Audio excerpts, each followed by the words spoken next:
वो कौन सा नहीं, हमारे लोगों को क्या ज़रूरत है, इस समय में क्या ज़रूरत है, क्या ज़रूरत है, नहीं। तो ये बहुत ही महत्व होता है। तो चलो, आज सुबह एक परिवार में गए बड़ौदा के अंदर, और वो लोग पूरा हिंदू बैकग्राउंड से है, और वो सोना चांदी का जो हमारे पास कुछ चीज़ बनाते हैं। तो ये टाइम में आपको मालूम है सब जो कार्यक्रम होता है, नहीं, हाथी की, और वो सब चीज़ मेरे को बोलता है ये करना है, वो करना है, ये करना है।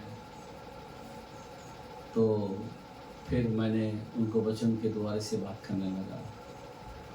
मैं बोला इसको बनाने वाला कौन है? हम हैं, और हमको बनाने वाला ऊपर वाला है।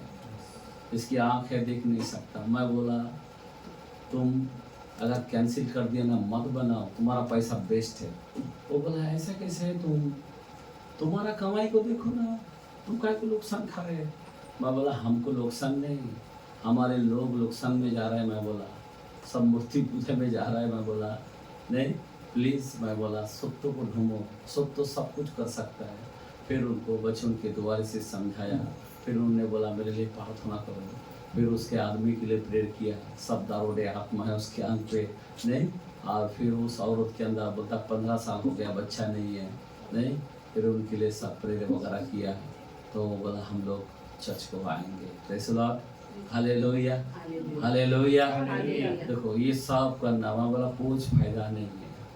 क्या देंगे, ये चांदी का, वो देंगे, ये देंगे, ये करने का, ये करने का क्या फायदा। मैं बोला तुम प्रभु यीशु मसीह पर विश्वास करो, ये सब छेदोला थैले में जाएगा। वो बोला तुमको कमाई है ना बनाने में, काहे को तुम बोल रहे? मैं बोले सब तो नहीं है ना, तुम फंस रहे। मैं बोला नहीं, तुम्हारे में शाप आ रहे, तुम्हारे में बीमारी आ रहे, तुम्हारे में प्रॉब्लम आ रहे। तो चलो प्रेज़ द लॉर्ड। तो आज हम लोग वचन के तौर से हम लोग क्यों ना जाएंगे। आज सब बाजू बीमारी है, सब बाजू। मैं रात को ज़्यादा से ज़्यादा 1 घंटा भी ठीक तरह से मैं सोया नहीं। आमीन। क्यों? मालूम नहीं है, परमेश्वर सुन ही नहीं देता। ये वचन वो वचन, ये वचन वो वचन। तो पूरा रात भर वचन के अंदर ही सुबह 5 बजे से 6 के बीच में हम थोड़ा सा सोया। आमीन, हालेलुया। क्योंकि प्रभु सोने क्यों नहीं देते हैं? क्योंकि हम लोग को वचनों में ज़्यादा होना चाहिए। आमीन, हालेलुया, हालेलुया। ऑलरेडी हम लोग थकावट में थे, इधर इतना दूर जाके है। आमीन, रात भर जाग के बिक के आके इंसान को कितना थकावट होता, फिर भी हम लोग रात सो नहीं पाते। ज़रा सोचने की बात है। तो आज हम लोग बात कर रहे थे कि हमारे लोग सब लोग बंधन में हैं। क्या है? बंधन। किसी की गरीबी बंधन, किसी की बीमारी, बराबर। चलो बीमारी, और कुछ बच्चा नहीं है, और कुछ। Praise the Lord. इस संसार में बहुत से मुसीबत है। मैं इतना जानता था कि जब हम प्रभु में जब हम आए, हमारे अंदर एक चीज़ बुरा आदत था, नहीं, स्मोकिंग करना, बराबर। वो चीज़ को इमीडिएटली हमारे जीवन में जैसा बपतिस्मा लिया छोड़ दो। ध्यान देना, सुनो मैं क्या बोल रहा हूँ, ध्यान देना। वो जो बुरी आदत था बपतिस्मा लेने से निकल गया, और हम आशीर्वादित हो गए।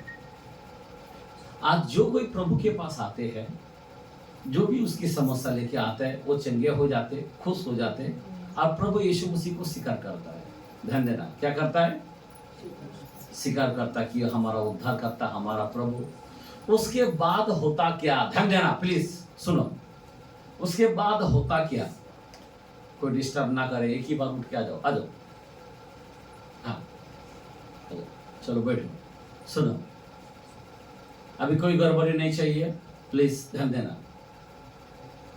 जब हम प्रभु के अंदर आते हैं, हमारे जीवन में एक समस्या होती है, मतलब एक बहुत बड़ा प्रॉब्लम रहते, और वो प्रॉब्लम हमारा प्रभु यीशु मसीह इमीडिएटली ठीक कर डालता है। बराबर, चमत्कार हो जाता है, हम विश्वास में बढ़ जाते हैं, हम बपतिस्मा ले लेते हैं। पर उसके बाद क्या? उसके बाद कई प्रकार की प्रॉब्लम आ जाता है।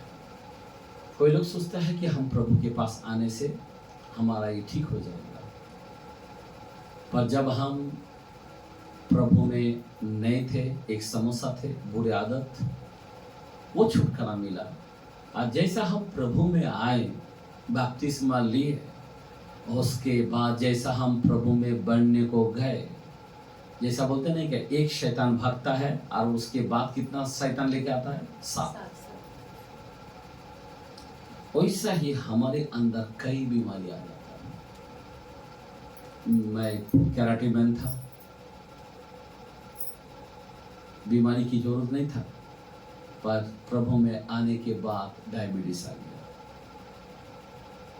बीपी आ गया, बराबर, हाँ क्या बोलते हैं, मूलवाद आ गया, और क्या क्या बीमारी बोलूं मैं, स्टोन आ गया, और क्या क्या बोलूं मैं, आमीन। लेकिन ये सब जो विपत्ति हमारे ऊपर आ रहा है, आज हमारे लोग इसी तरह से मुसीबत में गुजर रहा है। इसके लिए हमें क्या करना पड़ेगा? अभी वो चीज हमारे पास नहीं है। मूलवाद आया, खत्म हो गया, डायबिटीज आया, लेकिन हम एकदम ओके है, आमीन। बीपी है, ओके है, कोई प्रॉब्लम नहीं। ध्यान देना, स्टोन आया, नील हो गया, 6 स्टोन गायब हो गया, हर चीज गायब हो गया। बहुत बार गरीबी आता है, बहुत बार परेशानी आता है, रोटी के ऊपर भी शैतान आक्रमण करता है। मैं आपको सच सच कहता हूँ, बाइबल के अंदर लिखा है 3:3 के अंदर, पहला थिस्सलुनीय में, कि मैंने तुम्हें चुना इसलिए कि तुम कलेश के अंदर स्थिर रहे। किसके अंदर स्थिर रहे? कोई लोग सोचता है हम प्रभु में आने के बाद फास्टर क्या हो रहा है, क्या हो रहा है, हमको तकलीफ क्यों, हमको परेशानी क्यों? पर है, इसका भी इलाज है, लेकिन हम लोग उसमें अभी तक गए नहीं। ध्यान देना, लेकिन होता क्या है? अभी देखो, सिंपल है, बाइबल कहता है 4:3 के अंदर, मत्ती के अंदर, जरा कलम को जरा पढ़ते हैं, मत्ती के कलम में 4:3 क्या लिखा है? सुनो, जल्दी क्विकली, क्या लिखा है? तब परखने वाले ने पास आकर उससे कहा, यदि तू परमेश्वर का पुत्र है, हाँ, तो कह दे कि ये पत्थर रोटियां बन जाए। समझे बात? परखने वाला ने उस यीशु से कहा। अभी यीशु रोटी बना सकता था, लेकिन नहीं बनाया। ध्यान देना, बराबर, समझे बात? शैतान के बात क्यों माने? बराबर, यहाँ पे परखने वाला कौन? शैतान। तो परखने वाला बराबर आ जाता है। आज हमारे लोगों को इसी तरह से परखते रहता है। बीमारी लाता है, इसके बाद दूसरा लाता है, इसके बाद तीसरा लाता है, इसके बाद चौथा लाता है।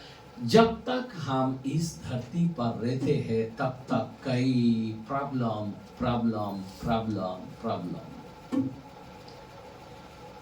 चाहे वो आर्थिक प्रॉब्लम क्यों ना हो, फाइनेंस दिक्कत, कर्जा बढ़ जाता है, बच्चे का तकलीफ आ जाता है, कोई पति का तकलीफ आ जाता है, कई पत्नी का तकलीफ आ जाता है, कई आस पड़ोस का तकलीफ आ जाता है।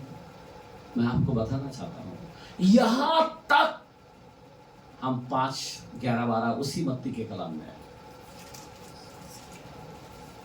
क्या लिखा है? मत्ती में 5 में 11 और 12, धन्य है वो तुम जब मनुष्य मेरे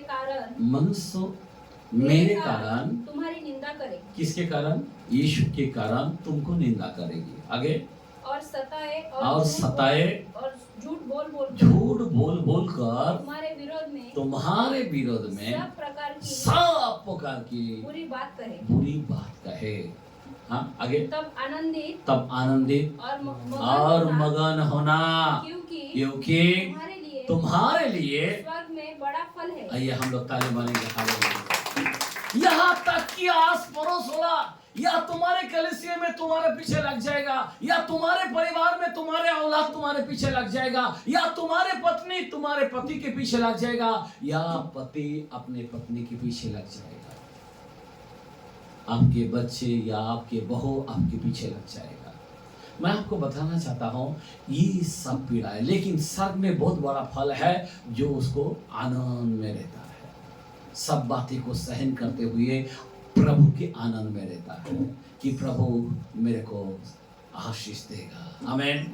अभी ये जो बंधन है ये अपने छोटे छोटे बात है, छोटे छोटे घरेलू बातें हैं, छोटे छोटे फाइनेंस दिक्कतें हैं, कर्जा है, निंदा है, जो आपके विषय में बहुत कुछ लोग बोलेगा, आपका दिमाग काम नहीं करेगा, आपको ऐसा लगेगा कि मैं मंडली छोड़ दूं, ऐसा भी हो जाएगा। इतना सारा दिक्कत हमारे में आ जाएगा। क्या आ जाएगा? सब आ जाएगा। ध्यान देना, अब ये सारे जो परेशानी है ये एक श्राप का बंधन है। ध्यान देना, हमारे लोगों में ये सब बंधन है, बंधन। अब ये बंधन को कैसा तोड़े? अब थोड़ा सा उपवास करने से हो जाएगा? हाँ, हफ्ता में एक बार चर्च को आने से आपका काम हो जाएगा? इस बंधन को तोड़ो कैसा? बार बार बीमार आना है, अभी इस महीने में जाके दवाखाना, वापस दूसरा महीने में दवाखाना गया, ऐसा कितने लोगों को होता है? अभी ये टाइम में मैंने गिर गया, वापस उधर भी जाके गिर गया, ऐसा कितना टाइम होता है? मैं आपको बताना चाहता हूँ, कभी इधर ऑपरेशन हो गया, कभी इधर ऑपरेशन हो रहा, कभी उधर ऑपरेशन हो रहा, ये क्या लगा के क्या हो रहा है? क्या ये बंधन कैसा? ये बंधन को तोड़ने के लिए क्या करना पड़ेगा? आज आपको जरा जानना है। अब थोड़े लोग हैं, आपको जानना जरूरी है। नहीं, प्रभु ने दवाई रखा है। क्या रखा है? आशीष रखा है। आमीन। देखो इफिसियों के कलाम में पहला वचन में तीसरा आयत क्या लिखा है? क्या लिखा है? 1:3 इफिसियों के कलाम। हाँ, आपल्या प्रभू येशू ख्रिस्ताचा पिता जो देव तो धन्यवादित असो, त्याने स्वर्गातील सर्व आध्यात्मिक वर देऊन आपणाला ख्रिस्तामध्ये धन्य केले आहे। यस हिंदी। हमारे प्रभु यीशु मसीह के परमेश्वर और पिता का धन्यवाद हो। हाँ, कि उसने हमें मसीहा में स्वर्गीय स्थानों में सब प्रकार की आत्मिक आशीष दी है। क्या क्या क्या क्या देने वाला है? दी है। हेलो, सब चीजों का उत्तर रखा है, सब चीजों का दवाई रखा है। तो आज हमें निश्चय देखना है कि बाइबल में से कौन सा दवाई है भाई। ये सारे जो उलझन है, ये सारे जो तकलीफ है, ये जो सारे जो परेशानी है, ये जो बार बार चिंता में आना, बार बार इतना चिंता सपना देख लेते हैं। इतना गरीबी हम लोग रो रो के सोते हैं। कभी कभी किसी को खाना भी नहीं जाता है। कोई लोग दारू का सहारा लेते हैं। कोई लोग सोचता है कि इस चर्च में नहीं है तो अभी उस चर्च में जाएंगे। ऐसा करते करते भी उनका जिंदगी जा रहा है। मैं आपको बताना चाहता हूँ, ध्यान देना, ये जो बड़ी समस्या है, ये जो बड़ी दर्दनाक भयानक ये जो पीड़ा है आज लोग हमारे शहर है, इसका इलाज है बोलता है। आशीष दी है, देने वाला ऐसा बात नहीं बोला। अगर तुम प्रभु का संतान हो तो तुमको आशीष तुम्हारे लिए है, बाइबल में है बोला है। तो आज उस आशीष को हमें लेना चाहिए। आमीन, आमीन, हालेलुया। अभी गौर से ध्यान देना, नहीं तो जिंदगी भर ऐसा ही पीड़ा आप सहोगे, ऐसा ही दुख सहोगे, ऐसा ही पति का, ऐसा ही पत्नी का, ऐसा ही बहू का आप तकलीफ उठा उठा के चलना पड़ेगा। ध्यान देना, हमारे जीवन के अंदर आनंद नहीं रहेगा। फिर बहुत ही इंपॉर्टेंट वचन है। अभी बाइबल कहता है 10:27 ऐसा के अंदर, इसका उत्तर देखते हैं, आगे जाएंगे। क्या लिखा है? उस समय ऐसा होगा कि उसका बोझ तेरे कंधे पर से उसका बोझ। बोलो तो क्या? हेलो, आज किसी का बोझ तुम्हारे ऊपर है। बुढ़ा बुढ़ी होने लगा, आज भी बच्चे लोग का बोझ उठा रहे हैं। हाँ, कोई बुढ़ी लोग रहते ना घर में, हाँ, बच्चा सब बड़े बड़े हो गया है, फिर भी वो बुढ़ी के ऊपर बोझ है, बुढ़ा बुढ़ी के ऊपर बोझ है। अब ये बोझ को सहन करने के लिए ताकत चाहिए। ध्यान देना, आज कई परिवार के अंदर बोझ उठा रहा है, इसका बोझ हमें उठाना पड़ रहा, उसका बोझ हमें उठाना पड़ रहा। उसने गलती किया, हमको भुगताना पड़ रहा है। उसने लफड़ा किया, आज हमको जुर्म सहना पड़ रहा है। आज मैं आपको बताना चाहता हूं, यहाँ पे बाइबल का कलाम यहाँ पे क्या कहता है, फिर से पढ़ो। उस समय ऐसा होगा कि उसका बोझ तेरे कंधे पर से और उसका जुआ तेरे गर्दनों पर से उठा लिया जाएगा। ये ताली मानेंगे, हालेलुया। तुम्हारे बच्चे का बोझ अभी तुम नहीं लोगे, प्रभु उठा लेगा। तुम्हारे पैसा का दिक्कत प्रभु उठा लेगा। आशीष दी है, आमीन। हमारे लिए हम हक है, हमें आशीष दिया है, लेकिन हमें नहीं मिल रहा। उनका इनका बोझ हमारे गर्दनों से, हमारे कंधे से उठा लेगा, बोला बराबर। और आगे, और अभिषेक के कारण, किसके कारण? ये कैसा उठा लेगा? इसका अर्थ है अभिषेक। हमारा इधर का छोटा अभिषेक सिर्फ वही अभिषेक नहीं, आमीन। कौन सा अभिषेक? पवित्र आत्मा का अभिषेक। कोई नाम अभिषेक नहीं, पवित्र आत्मा का अभिषेक, आमीन, हालेलुया। अभिषेक क्या करेगा? अभिषेक के कारण वह जुआ तोड़ डाल जाएगा, आमीन। आइए, हालेलुया। जुआ तोड़ डाला जाएगा। ये जुआ है जो तुम्हारे ऊपर है, कर्जा का जुआ है, मालूम है? ये सब जुआ की तरह है। आज ये जुआ तोड़ना चाहता है परमेश्वर। हेलो, रेडी है क्या आप लोग? आपके गर्दन से उठा के लेके जाना चाहता प्रभु, लेकिन किसके कारण होगा? अभिषेक के कारण। अभी ये अभिषेक बोलो तो क्या है? अभिषेक बोला तो क्या है? अभिषेक बोला तो पवित्र आत्मा का अभिषेक। क्योंकि बाइबल फिलिपियों 4:13 में लिखा है, जो सामर्थ मैंने पाया उससे मैं सब कुछ कर सकता हूं, आमीन, हालेलुया। जो पवित्र आत्मा हमने पाया, वो उससे हम क्या कर सकते हैं? सब कुछ कर सकता है, आमीन, हालेलुया। बोलो हालेलुया। अभी ये पवित्र आत्मा का अभिषेक जो है, अभी इस चीज को हमें जरा ध्यान देना है। आपको मालूम है अभिषेक बोलो तो क्या है? सिंपल। आपको देखते हैं हम कलाम ऐसाया के कलाम में 6 चैप्टर को देखते हैं। ईसा नबी के कलाम में 6 का और 1 से 6 तक पढ़ते हैं। जिस वर्ष उज्जियाह राजा मरा, हाँ, मैंने प्रभु को बहुत ही ऊंचे सिंहासन पर विराजमान देखा। एक मिनट, अभी यहाँ पे प्रभु को कैसा देखा?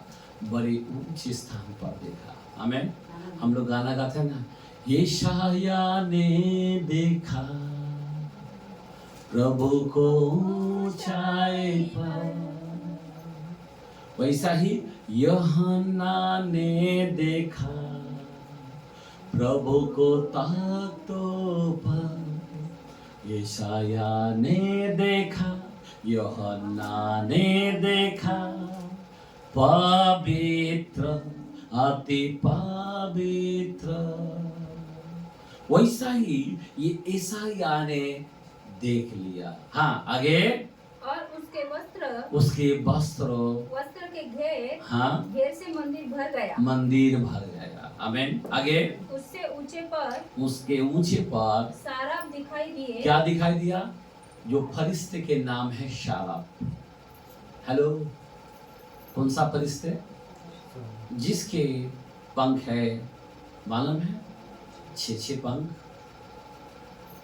हेलो, ध्यान देना। हाँ, आगे पढ़ो। उनके 6 पंख थे। हाँ, 2 पंखों से हाँ, वे अपने मुंह को ढांपते थे। 2 पंख से अपने मुंह को ढकते थे। और 2 से अपने पाँव को और 2 से उड़ रहे थे। आमीन। हाँ, वे एक दूसरे से पुकार कर कह रहे थे। एक दूसरे से पुकार कर कहते थे, सेनाओं का यहोवा पवित्र पवित्र पवित्र अभी है। देखो, ये खुद कहता है पवित्र पवित्र पवित्र सेनाओं का यहोवा है। आमीन। हालेलुया। हाँ, और आगे। सारी पृथ्वी उसके तेज से भरपूर है। हाँ, और पुकारने वाले के शब्दों से देवढ़ियों की नींवें डोल उठी। हाँ, और भवन धुएं से भर गया। देखो क्या होता उसका, ये से क्या होगा? वो पूरा डेवड़ी जो है वो पूरा हिल उठी। आमीन। हालेलुया। और क्या हुआ? तब मैंने कहा हाय हाय मैं नष्ट हुआ कि मैं अशुद्ध होठ वाला मनुष्य हूँ। एक मिनट, अभी यहाँ पे ये ईसाया, आपको मालूम है, अगर पहला वचन से 6 तक अगर यहाँ तक आएगा, हर कलाम के अंदर हमेशा शापित है, हाय तुझ पर, हाय तुझ पर, हाय तुझ पर। कितने सारे ऐसे कलाम हैं, यानी शाप देते गए। जबकि बाइबल कहता है कि तुम आशीष दो, पर इसके मुंह से जब किसी को गलत देखता है तो उसको बोलता हाय तुझ पर। हाँ, समझ में आ रहा बात? हाय तेरी दशा पर, समझ बात? तो हमेशा एक शाप उन पर आ जाता है। और ये जब देखा, और देखने के बाद वो अपने आप पर भी अपने आप को शापित करने लगा कि हाय, क्योंकि मैं तो झूठे मनुष्य के बीच में रहता हूँ। आगे। और अशुद्ध होठ वाले मनुष्य के बीच में रहता हूँ। हाँ, क्योंकि मैंने सेनाओं के यहोवा महाराजा को अपनी आंखों से देखा है। आगे। तब एक श्राप हाथ ने, मतलब वो जो श्राप अभी जो बताया, जिसका वर्णन किया, उन्होंने क्या किया? आगे। अंगारा लिए हुए एक बेदी में से अंगारा लिया। ध्यान देना, क्या लिया? बेदी में से अंगारा लिया, और अंगारा को लेकर जिसे उसने चिमटे से क्या किया? बेदी पर से उठा लिया था। मेरे पास उड़कर आया। उसने उससे मेरे मुंह को हाँ, छूकर कहा, देख इसने तेरे होठों को छू लिया है। क्या लगाया? आग छू लिया है। आमीन।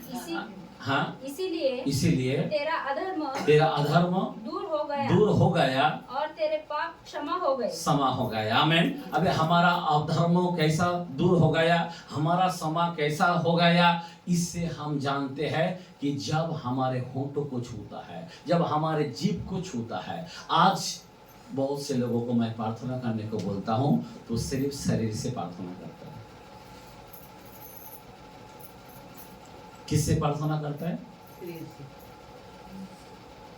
जैसा आग लगना मानता होठों पे, जीभ में, वैसा नहीं है। ध्यान देना, बाइबल आपको दर्शाता है इफिसियों के कलाम में 6:8, और वहां पे ऐसा लिखा है, जरा हम पढ़ते हैं। हाँ, आगे।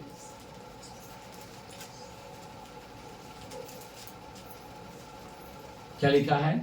सर्व प्रकारे प्रार्थना व विनंती सर्व समय आत्मा में प्रार्थना करा। प्रार्थना करा। आमीन। बस छोड़ दो। यहाँ पे लिखा है हर समय और हर प्रकार से आत्मा में प्रार्थना। कैसा? हर प्रकार से कैसा प्रार्थना करना है?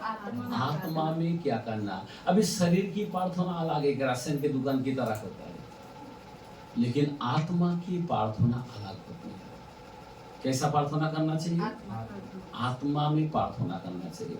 आज हमारे लोग, एक बात बोलता हूँ, हमारे बंधन कैसा टूटेगा? आत्मा में प्रार्थना करने से। आप जिस तरह शरीर में प्रार्थना करते हो, वो उससे हम बार बार बीमार गिरते, बार बार कर्जा में गिरते, बार बार उदारी होता है, बार बार हम ठोकर खाते, बार बार हमेशा हमें अपना सर को झुकाना पड़ता है, बार बार आप उठ नहीं पाते। कारण एक ही है कि आप शरीर से प्रार्थना करते हो। ध्यान देना मेरे बहन, हमें आत्मा में प्रार्थना करना जरूरी है। आज हमारे सारी कलिसियों के अंदर सब शरीर में कर रहा है, पर आत्मा में प्रार्थना नहीं कर रहा है। बाइबल बोलता आत्मा में परिपूर्ण होते जाओ। आमीन। आत्मा में प्रार्थना किया करो, बराबर। हालेलुया। अभी आज हम लोग आत्मा में करते क्या? आपको मालूम है, ये सब जो बंधन है, बहुत सारे बार बार गिरना, बार बार ठोकर खाना। देखो, अगर प्रभु तुम्हारे साथ है तो तुम्हारा दुश्मन कोई नहीं है। आज हमारे लोग सब बीमारी गिरता तो बोलता अभी खत्म हो गया, अब में गिरता बोलता अभी जो भी था वो भी उल्टा हो गया। एक बात बोलता हूँ, कर्जा पे कर्जा बढ़ रहा, संकट पे संकट और हो रहा।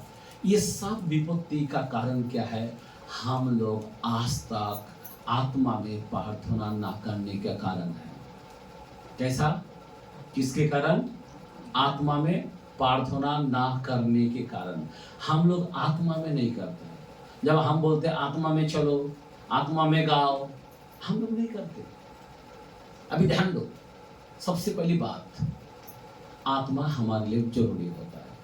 बाइबल में अगर हम 12 के अंदर 7 देखते, पहला कुरिन्थियोस, तो कलाम को हम ज़्यादा देखते हैं कलाम में, और कलाम से हम आपको समझा सकता हूँ, ताकि हमारे जो कमी है उसको पूरा करना है, बराबर। हमारे घटी पूरा होना चाहिए, आमीन। हमारे अंदर भरपूरी आना चाहिए हमारे जीवन में, बराबर। आगे पढ़े, 12 का 7 से पढ़े। किंतु हाँ, सबके लाभ पहुंचाने के लिए हर एक को आत्मा का प्रकाश दिया जाता है। एक मिनट, किसके लिए? लाभ के लिए। आज तुमको हमको लाभ है कि प्रभु में आने के बाद क्या नुकसान दिख रहा है? हेलो, क्योंकि परखाने वाला परीक्षा तो करेगा, छोड़ेगा नहीं, बराबर। लेकिन उसके लिए क्या चाहिए? आपको वचन का तलवार लेना चाहिए। शैतान से लड़ने के लिए वचन का तलवार होना जरूरी है, बराबर। सही है। और वचन जानना भी जरूरी है, बराबर। और आज हमको जानना है कि शैतान को कैसा हम भगाए। आज हमको शैतान को कैसा लताड़ना है, वो हमें जानना जरूरी है, बराबर। नहीं तो हम शैतान से लड़ नहीं सकेंगे, बराबर। और इस तरह से शरीर की प्रार्थना से नहीं हो सकता है। यहाँ पे बोलता सबको लाभ पहुंचाने के लिए आत्मा का प्रकाश दिया जाता है। क्या जाता है? आत्मा का प्रकाश दिया जाता है, मतलब पवित्र आत्मा का प्रकाश हमें दिया गया। अभी वो प्रकाश तुम्हारे पास है क्या? अंधकार घर में आता है तो टॉर्च की जरूरत होता है, किसी के घर होता है तो ट्यूबलाइट लगता ही है, बराबर। आपके पास है क्या? घर का प्रकाश ट्यूबलाइट है, बराबर। आमीन, हालेलुया। ध्यान देना मेरे भाई बहन, मैं क्या कह रहा हूँ, आगे बढ़ो। क्योंकि एक को आत्मा के द्वारा बुद्धि की बातें दी जाती है, और दूसरे को उसी आत्मा के अनुसार ज्ञान की बातें किसी को उसी आत्मा से विश्वास, किसी को उसी आत्मा से चंगा करने वाला वरदान दिया जाता है, बराबर। आगे, फिर किसी को सामर्थ्य के काम करने की फिर किसी को सामर्थ के काम करने को शक्ति, और किसी को हाँ भविष्यवाणी, और किसी को आत्माओं की परख, और किसी को अनेक प्रकार की भाषा, अन्य भाषा, और किसी को भाषाओं का अर्थ बताना। परंतु ये सब प्रभावशाली कार्य वही एक आत्मा करता एक ही है। आत्मा करता है। आमीन। एक मिनट बस। अभी यहाँ पे हम आज जो है एक जो अन्य भाषा है इसके बारे में हम थोड़ा ध्यान देंगे। आमीन। मैं क्यों बताना चाहता हूँ कि ये अन्य भाषा जो है ये हमारे लिए एक बहुत बड़ा एक उपाय का काम है। अगर इस वरदान को अगर हम रखते हैं तो बहुत ही उन्नति को दिखाई देंगे। मैं क्यों बताना चाहता हूँ, बुद्धि है, ज्ञान है, नहीं विश्वास है, बराबर ना, भविष्यवाणी है, चंगाई का दान है, आत्माओं का परख है, नहीं उसका अर्थ नहीं। मेरा बोलने की मतलब क्या है? और अन्य भाषा, मेरा बोलने की मतलब यही है कि ये 9 दानों में से एक दान है। अभी ये दान को थोड़ा सा हमें ध्यान रखना चाहिए। मैं क्यों बताना चाहता हूँ, ओके बराबर, क्योंकि हमारी बहुत से तकलीफ है, बहुत से अरियाचानी है, हम लोग डूबते जा रहा है, बीमारी में घिरते जा रहा है, संकट में डूबते जा रहा है, नहीं बहुत से अंधेरा अपने जीवन में है। अभी इस बात में हमें, इस बात से हमको उठना है। उठने के लिए एक प्रकाश की दान है, और वो प्रकाश का जो दान है, और वो कौन सा दान है वो मैं बताना चाहता हूँ कि अन्य भाषा हम लोग को उसके बारे में थोड़ा सा ध्यान देना जरूरी है। आमीन, बोलो आमीन, हालेलुया। अभी देखो जब पेंटेकोस्त का दिन आया, बराबर, देखते हैं प्रसिद्ध के कलाम में 2 का 1 से 4 तक क्या लिखा है। जब पेंटेकोस्त का दिन आया तो वे सब एक जगह इकट्ठे थे। अभी इकट्ठा कितना लोग थे? 120 लोग थे। हेलो सुनो, कितना लोग थे? 120 लोग इकट्ठा थे। हाँ, एकाएक आकाश से बड़ी आंधी की सी सनसनाहट शब्द हुआ, और उससे सारा घर जहाँ वो बैठे थे गूंज गया, और उन्हें आग किसी जीवे फटती हुई दिखाई। अभी देखो आग किसी जीवे किसका दिखता है फटती हुई? जो अन्य भाषा में बात करता है। हाँ आगे दिखाई दी, और उनमें से हर एक पर 8 एक मिनट, कितना लोगों को पर ठहरा? अभी 120 में से कम मैं बोलता हूँ 10 जन छूट गए, ऐसा नहीं, 5 जन छूट गए नहीं, जितना लोग थे उन सभी पर उनका जीभ फटने लगा, वो अन्य भाषा में बात करने लगा, एक को ऊपर भी नहीं छूटा। आज अगर जो सच्चे कलीसिया देखोगे तो सब पर जीभ फटेगा। आज हमारे कई लोग शरीर से प्रार्थना करते हैं, कोई आत्मा में अन्य भाषा में बात करते हैं, बहुत कम दिखेगा, 1 लोग 2 लोग, बाकी लोग नहीं करेगा, नहीं कर पाएगा, क्योंकि नहीं करता है। आज बहुत सारे चर्च के अंदर अभिषेक, अच्छा वचन का नॉलेज है पर अभिषेक नहीं है। जब तक अभिषेक बोलो तो क्या है? अन्य भाषा का दान। ध्यान देना, ये बहुत बड़ा पॉइंट की बात है। विश्वास करने वाले 120 लोग थे, उन सभी पर उन पर आत्मा आके ठहरा और उनके जीभ फटने लगा, और उसके बाद वो सब पवित्र आत्मा से भर गए। आमीन। सब के सब। आज हमारे लोग अगर यहाँ पे एक आराधना करता है तो सब लोग नहीं, कौन रोते हुए अन्य भाषा में उसको ऐसा देखेगा? नहीं, आप बताओ मेरे को। आज किसी को फिक्र नहीं, जो अन्य भाषा में प्रार्थना करता है ये कोई मामूली नहीं है। हेलो, आप समझ रहे बात? अभी अन्य भाषा बोलो तो क्या है? ध्यान देना। अभी देखते हैं, हम 14 में जाएंगे, छोड़ देंगे वो वचन को, आगे जाएंगे, ठीक है? तब पतरस एक मिनट 14 वचन, पहला कुरिन्थियोस 14 और उसका दूसरा आयत को पढ़ते हैं।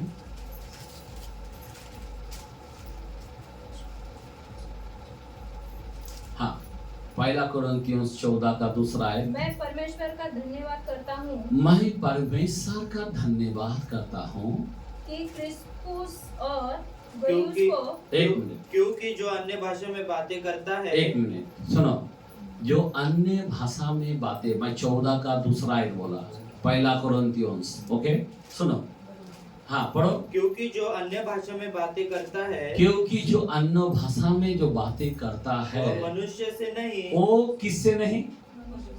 हेलो, वो किससे नहीं? मनुष्य से नहीं, तो किससे बात करता है? परंतु परमेश्वर से बातें करता है। परमेश्वर से बातें करता है, बराबर।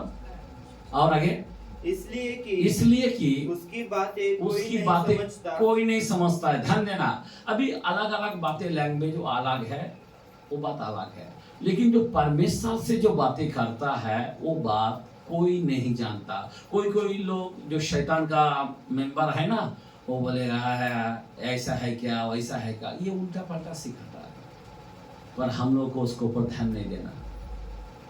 वो लोग पेड़ के ऊपर चढ़ना नहीं आता, पेड़ के ऊपर चढ़ेगा तो फल मिलेगा, बराबर ना? लेकिन वो पहले से तुमको समझा देता है फल खट्टा है, मत चढ़ना। समझे बात? फल खट्टा, इसीलिए मच्छर बोलता है। उनको मालूम ही नहीं है, फल खाया नहीं है, ये एक दान है और दान को कोई रोक नहीं सकता है। बाइबल बोलता है वरदान के धुन में लगे रहो। क्या करो? लगे रहो। अपन को चाहिए ये वरदान, वो वरदान, अपन को बुद्धि भी चाहिए बाबा, अपन को क्या ज्ञान भी चाहिए, अपन को विश्वास भी चाहिए, अपन को चंगाई का दान भी चाहिए, अपन को आत्मा का परख का भी चाहिए, अपन को अन्य भाषा का भी दान चाहिए। पर कुछ लोग अड़खल डालते हैं। अभी सुन लो, यहाँ पे बोलता ये जो भाषाएं है ये परमेश्वर से बात करने का, लेकिन ये भाई भी नहीं जानेगा, ये भी नहीं जानेगा, वो भी नहीं जानेगा, ये भी नहीं जानेगा, पर परमेश्वर हमारा चलता है। आपको मालूम है ना, जैसा मैंने 6:17 के अंदर पहला कुरिन्थियोस में लिखा है, जब हम प्रभु की संगति में बैठते हैं तो दो आत्मा एक हो जाता है, मेरा आत्मा और पवित्र आत्मा एक हो जाता है। समझे बात? तो हम लोग एक होकर, तो वो आत्मा कांटेक्ट में, हम उधर का कांटेक्ट में चला जाता है, इधर का नहीं रहता है। तो इधर का लोगों को समझ में नहीं आता है। इसी तरह से शैतान को भी समझ में नहीं आता है कि अन्य भाषा में क्या बोल रहा है। ध्यान देना, आगे बढ़ो। हो गया, दूसरा वचन हो गया। अभी सुनो, अभी चौथा वचन पढ़ेंगे। जो अन्य भाषा में बातें करता है, जो अन्य भाषा में बातें करता है, वो अपने ही उन्नति करता है। क्या करता है? उन्नति करता है। हेलो, जो अन्य भाषा में बातें करता है वो अपने ही उन्नति करता है। और आगे, परंतु जो भविष्यवाणी करता है वह कलीसिया की उन्नति करता है। आमीन। अगर ये जो हम भविष्यवाणी कर रहा, बाइबल खोल के बता रहा, ये आप सबकी उन्नति है, लेकिन मेरी भी उन्नति होना चाहिए क्या नहीं? बराबर है ना? खुद का उन्नति चाहिए कि नहीं? आज किसी की पर्सनल लाइफ में उन्नति चाहिए तो वो अन्य भाषा से बातें करे। उन्नति कैसा आएगा? इस दान से आता है। अन्य भाषा कैसा बात करे? आत्मा में होकर बात करे। करना चाहिए या नहीं चाहिए? अगर आप नहीं करोगे, आप अगर शरीर का माफिक रोज तुम प्रार्थना करते हो, उत्तर मिलता है 100 में से 10 रुपया भी मिलता नहीं है ठीक से, बराबर? मैं चाहता हूं आप 100 रुपया आपको पूरा मिलना चाहिए। अगर जो आत्मा में अन्य भाषा में प्रार्थना करते उसको पूरा 100 रुपया मिलता है। ध्यान देना मेरे भाई और बहन, ये प्रार्थना हमारे लिए इंपॉर्टेंट है। अभी ये प्रार्थना क्यों करना है? यह हमारी उन्नति है। आज बहुत से सेवक लोग नहीं करता है। वो बोलता प्रभु ने किया। अरे प्रभु ने तो बोला, मरकुस 16:16 में क्या लिखा है, अपना 16:17 में क्या लिखा है, विश्वास करने वाले में चिन्ह होंगे। वो बीमारी पर हाथ रखेगा, चंगा होगा, शैतान को भगाएगा और अन्य भाषा में बात करेगा।